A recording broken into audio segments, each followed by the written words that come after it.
welcome to Whiteline Fever. Welcome to Whiteline Fever Live. And if you're in Oz especially, thanks for getting up at about 2 a.m. To watch this interview with the great Simon Wright, who we are introducing today as being from the band Metal Gods, because that's who he'll be playing with in Australia in October. Welcome, Simon. How are you, mate? Hello, Steve. Yeah, I'm doing well, thanks. Now, you must be it's getting closer to the tour now. Only a couple of months away. Have you sorted out set list yet with Ripper Owens? Yeah, we've got it pretty much locked in. We'll be doing a couple of days rehearsal when we get over there as well. And I'm just running through them at home here. I know a lot of them, but you got to, get things moving again, So. Yeah, which I was going to actually ask you this later in the interview, but I thought I'll ask you now. Of all the I was going to say of all the bands you played in, but these two bands, you're doing Dio and Judas Priest songs. What is closest to your own personal musical taste? I've never heard you ask this. You've played many different forms of hard rock and metal. Which band have you been in that actually is closest to your own personal taste? Oh, I think I've always kind of stayed in that genre of like heavy metal and heavy rock. So I think they all are. There's not one particular situation or band I've been in that represents everything. I like a little bit of everything as long as it's done well, kind of thing, if you know what I mean. Yeah. I do know what you mean. I'm sure if people come to see you in October, it will be done very well. The other thing I wanted to ask you about was and I've heard stories about this, and I've actually seen a little bit of it myself live. Is that Brian Johnson was quite an file. He actually was really into Australian culture, and I was actually at a gold record presentation when you played in Sydney about 30 years ago. And he started singing the Swan beer ad. They said you'd never make it, but So he's really, he was, as the records are being presented to them. And are you the same, having been in a band with Aussies? Does it rub off a little bit on you? Do you start to take an extra interest in Australian pop culture? Oh yeah, absolutely. I've been going over there, on and off. Quite a few years now, and I love it. I really do. I've got some good mates over there. I mean, I would go over and we would celebrate Bon Scott's birthday, which was arranged by, it was sort of set up by James Morley and all. Yep. Yeah, so I've got lots of good friends over there. We keep in touch, and I'm looking forward to seeing a few of them when I get over there again in October. No, I love Australia. I think it's an incredible place. It really is. It to me, it's kind of like a cross, kind of between England and America. It's like right in the middle there, But yeah, it's all good. I love it. Yeah. I guess it is many walks of life, for food, sport, architecture. It is kind of halfway between England and the US, isn't it? But mate, I just wanted to just doing a little bit of research about playing Dio songs, and I just wondered, you were in Dio Disciples, and then there was that other band Last in Line, and then there was the Hologram and all that sort of stuff. So is this much more sort of relaxed situation than playing with a hologram or all that sort of stuff? What was that experience like? It is a bit more relaxed. I mean, with the hologram thing, it was. I'd never played live, in the studio. I'd played with a click track, but I'd never done it live. So I had to kind of adjust to that. And, excuse me, we were playing a little bit bigger places and all. And you really had to, kind of concentrate a bit more with the hologram.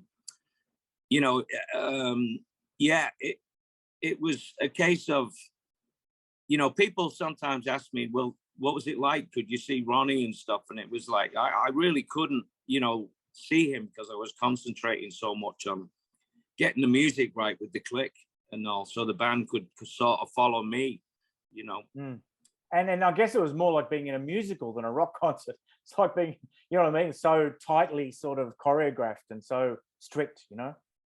Well, yeah, a little bit. I get. I've never been in one of those, but you know, it's Still time. There's still time. yeah, still time.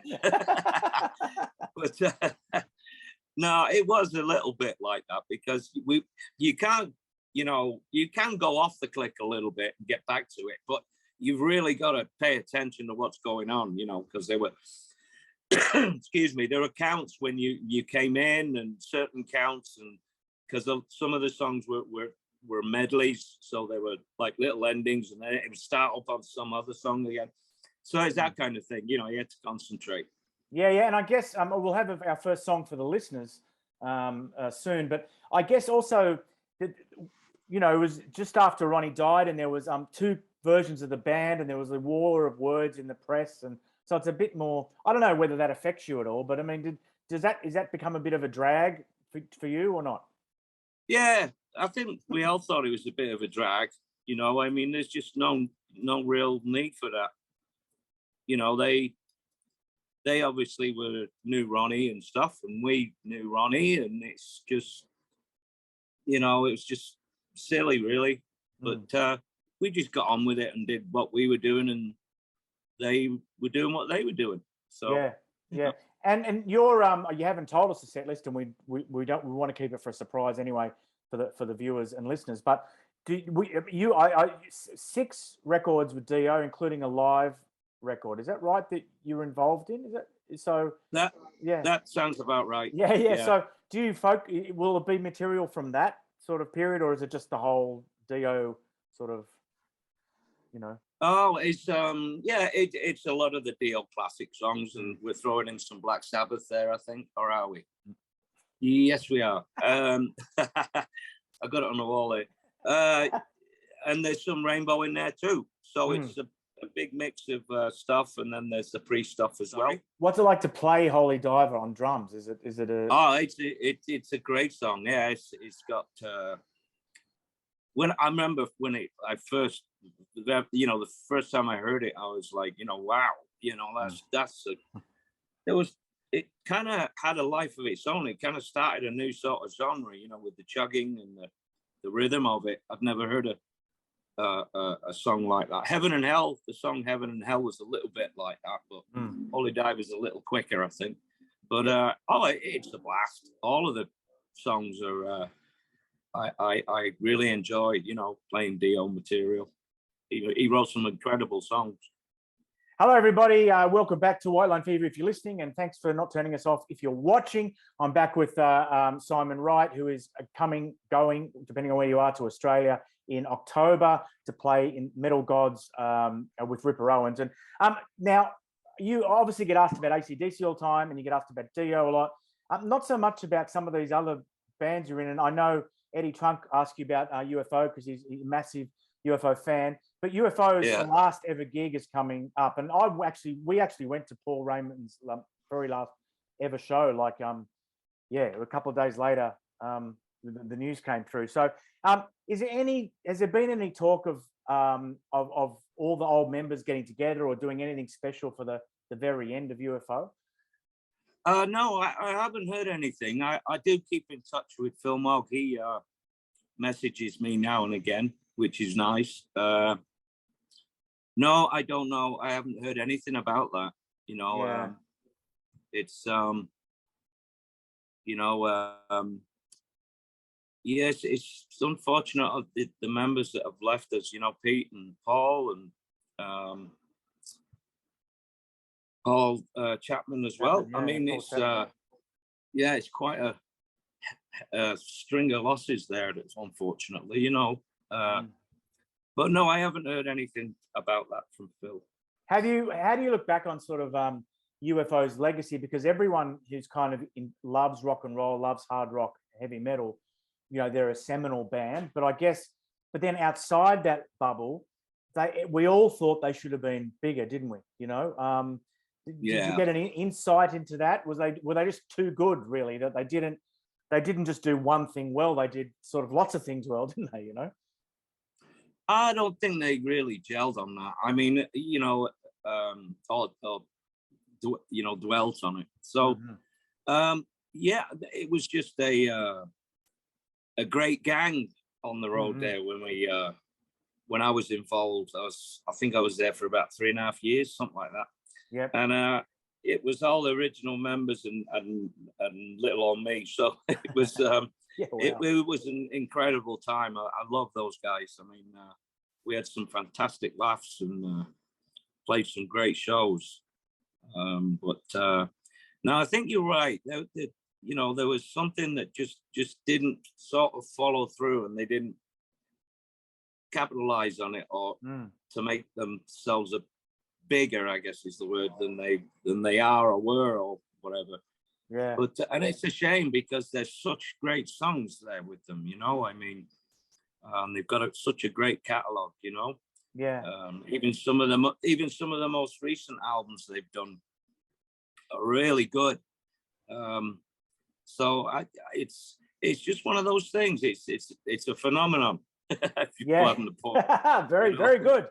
Very good. You're in the wrong job. We should swap. Except I can't play drums. Rhino Bucket. I mean, they were, when we first heard Rhino Bucket, we first heard George. His voice was just so uncannily like Bon Scott, wasn't it? And then we go, what? Simon Wright is now in. He's in Rhino Bucket. I mean, what was that like? And were they like AC/DC from the back, like they were from the front? You know what I mean? No, not really. I mean, I liked the music. I thought that first album titled Rhino Bucket is a really good one. The second one's good too. But it was just getting to know them. They're really cool guys. It's a good laugh, and they're really decent people and all. So at the time when I joined them, I was kind of in and out of things, and it just it seemed like a good thing to do. They're great people. The music's cool. I'm still friends with them now, so it's it was all good. Great band. Now I think I saw you once with Jeff Tate's band just after he left Queensryche, and there were two bands touring under the same name, which is sadly a very common occurrence now in music. Two bands called the same thing. Yeah. What was he? Obviously, I'm guessing that he wanted to make a big splash. When he went out on his own, and he wanted big name players, and stuff, and make an impression. What was that experience like from your perspective? Yeah, again, that was great too. I mean, it was me and Rudy Sarzo and his brother Robert, Kelly Gray, Randy Gain. They'd been in Queensryche, a version of Queensryche, quite a few years before that. It was great. It was a challenge because the music isn't that straightforward. Obviously, Jeff told me, he on the phone, he said, "Yeah, we're going to be doing the whole album, Operation Mindcrime," and I'm like, "Oh yeah, okay, that's cool." And I sort of put the phone down and went, "Oh my God, what have I got myself into here?" But yeah, after a lot, figuring it out and stuff, we got it down, and it was great. We were out on the road for a lot. I mean, it was like 3.5 years, and we were a great gang of people, and it just really worked out. It was a great time. It really was. Jeff was going through the whole battle of, with the band, Queensryche and stuff, all the way through that, and you could see at points it was really grinding on him. But he's a smart guy and stuff, and he just got on with things. But and it got resolved, and we carried on then, and he formed his band Operation Mindcrime. So yeah, it was a good time. Now are you very diplomatic, but I am still trying to get a sense of what you actually listen to, in his, and would you, when he said we're going to play all of Operation Mindcrime end to end, do you go, I know the whole album, or you had to go and learn it? You know what I mean? Is that in your wheelhouse?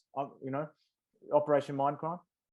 It sort of was. I knew some of the songs. I mean, some of the songs were on constant rotation on MTV when that thing was going, and I knew some of the songs, but you know, when you actually have to sit down and work it out, you know, because the way Scott played, Scott Rockenfield, which was amazing. He's an incredible drummer. When you sit down, you have to analyze it and learn it. You suddenly come across things that are no, you know, they sort of surprise you, and you go, "What the hell was he doing there?" You know, so you got to figure it out. And I think his playing was part of the whole thing of Queensryche. You know, he was a really kind of a very original drummer in a way. You know, lots of respect there. You know, so I felt I've got to get. You know, I should definitely get things, you know, as close to what he was doing as possible, because I think it was an integral part of the overall band. So it was a bit of a challenge, but I think I got pretty close to things. Hello, everybody. Welcome back to Whitelock TV. It's the final part of our interview with Simon Wright. I want to thank him for his time, and we need to remind you that we're speaking because he's touring Australia soon with Ripper Owens. And it's called Metal Gods, and it goes from October 14 to October 22. So make sure you go out and watch that. It's going to be a great night out. Now, you're in your shed, and it gave me an idea, Simon, is that we're going to do a role play for the final part of the interview. I hope you don't mind. You're having a barbecue, okay? And my partner knows your wife, and someone whispers in my ear, he used to be an AC/DC, and I've had a couple of drinks. And I'm going to walk up to you at the party, and all those pesky questions that people ask you when they've had a couple of drinks. So here's one question. A fly on the wall and blow up your video, they're very echoey kind of productions, aren't they? They're compared to like it was of its day, you know, the you know, like, so what was it like in the studio doing those two records, and were they aiming at a sort of different sort of sound? You know what I mean? Especially, I guess, Blow Up Your Video sounds different to any other AC/DC album, doesn't it? Do you agree? Or I'm sorry, what was that you said? I'm just saying the production is a bit different. You know, it's a bit echoey and stuff. How did that come about in the studio? Do you remember much about the making of Blow Up Your Video? Oh yeah, I mean, that wasn't really thought about. I mean, you know, that wasn't. We were just kind of concentrating on the getting good takes and all, you know. I you know, I didn't really get a feeling, a vibe of like a certain way they wanted to go with the mix on it, because you're just in the studio laying it down. Mixing it is another different session. So and I wasn't there for that. So yeah, I think, well, the things had changed. Obviously, you know, Matt Lang wasn't there, and you know, it was Angus and Mal were dealing with it a lot, and with the engineer, I forget his name. Is it Mark Donnelly? Is it two syllables? Second name? I can't remember. Mark. No, I can't remember his name. Anyway, but yeah, I mean, that was like you know, it did come out a bit, yeah, different sounding and stuff. But that's just. You know, I think that's just that part in time. You know, that was that record then and stuff. And yeah, and everything sounded a bit that way then. I guess, you know, that was the sound of the time. You joined AC/DC when you were like 20, and Angus was a teetotal. Did they have to keep you in line a little bit? You were a bit young and wild, or were you the other way? You got homesick. Was it a bit? It must have been unbelievable, you know, to cope with. Yeah. It was. I mean, it was just, you know, I was just a kid from nowhere, from Manchester, you know. I mean, I got in this massive touring machine, you know, and it was first class and stuff. But yeah, Angus didn't drink, but you know, you could drink around him, and we all did. You know, Mal was drinking, Cliff, Brian, we're all having a drink, you know, and you know, it was it wasn't really a problem, you know. I mean, I didn't. You know, there was no drugs around or anything like that. It was all about, you know, having a beer. Yeah. And a laugh. You know, that was about it, really, you know. And yeah, doing great shows, long shows. Yeah. Now the other things, and I'll only do two more of these because I know it's annoying. Okay. The other two things that AC/DC fans love to talk about is is back, and then you would know the books, and there's a documentary just in the ABC a month ago about did Bon write Back in Black and all that sort of stuff. The AC/DC fans love that stuff. Was those subjects ever come up? Yeah, you know what I mean? Like, and obviously the connect. That's one thing. What do you think? Do you think Bon wrote some of Back in Black or not? I've read a couple of books like yourself. I mean, I don't know. I wasn't there and stuff, and it's speculation and stuff. I remember one time, it wasn't long after I joined, and I was staying at Angus's house in. We were just demoing some songs, me and Angus and Mal, and he played me this cassette one time, and it was actually Bon playing drums to Back in Black, because he could play drums apparently, and I was like, and it sounded pretty damn good too, and I was like, that's incredible, he's great. But they Mal and all of them were pretty tight-lipped about Bon. They would chat amongst themselves and reminisce about him a little bit, but not very much. It was they were very quiet about him, and I got the impression the quietness about it all was because of their love for him and respect for him. Reading some of these books, it could be true, it couldn't.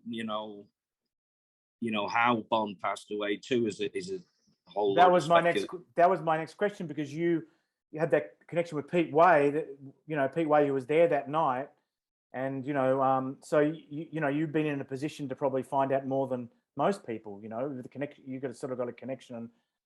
No, I really don't know more than that. I mean, I read Pete's book, and he said that he hadn't seen Bon in like 4 or 5 days before he passed away, because Bon had gone to a UFO show in London or something, if I remember. Yeah. They met up. Yeah, they met up, and then Pete hadn't seen Bon for like 3-4 days after that, and so it's not like he was around. I don't know. I'm just going off speculation. Really. That's what the people I'm sure that's what the people in the backyard barbecue would come up and ask you about. So so we'll finish up. Shut up and eat your hot dog. Go away. I don't know who you are. Leave my house. And everyone wonders who's the nice guys that you've met, and who are the arseholes. That's the standard question. From someone who probably bothers you in a bar. And it sounds like most of the people you've dealt with over the years have been pretty good to you, and you've been pretty diplomatic, and you've stayed out of feuds and stuff like that. So is that a fair assessment, or has there been a few hairy moments and a bit of conflict? No, no. Most bands I've been in, and people and members have been cool. Yeah, I mean, we had, there was some thing went on with Michael Schenker and stuff in UFO. He got upset and smashed his guitar and walked off stage, and I'd never really seen that one before. But he was having his emotional problems and stuff. I never really knew the reason. He could be a very sort of private guy, but I've met him a bunch of times since then. All that's gone down, and he's been great. I've never had a problem with Michael, and now he's playing his ass off. So, it's just one of those things. I think all the troubles that went on with that go way, way back, with the UFO thing. So I really wasn't a part of that. Yeah. But other than that, most people have been fine. Yeah. I'll leave you with this. Where do you think everything's going? Everyone who works in the industry has some theories. I saw someone say the other day that AI will make music on your phone when you ask it to, and that's what people will be listening to in 20 years. That I don't know what to make of that. But what are you happy with the way everything's going? Obviously, you can't sell records anymore, but you're getting asked to go on tours, and merch still makes a bit of money, and streaming maybe everyone will get a better deal soon. I don't know. Do you think much about the industry and the way it's all going, or do you just go with the flow? Yeah, well, you got to go with the flow. It's still, there's always the two sides to it. There's the enjoyment, and then there's the financial side of actually, being able to be creative, but you have to make money at the same time, and stuff. And like you say, selling T-shirts and merch on the road seems to be, the only surviving way to actually have a decent income, and which is a shame, but that's what we've all got to, go with the flow and stuff. But it is becoming more and more difficult. I mean, I just saw this morning about a band who just cancelled a bunch of, more than half of their European tour because it's just not financially feasible. So it's definitely not getting better.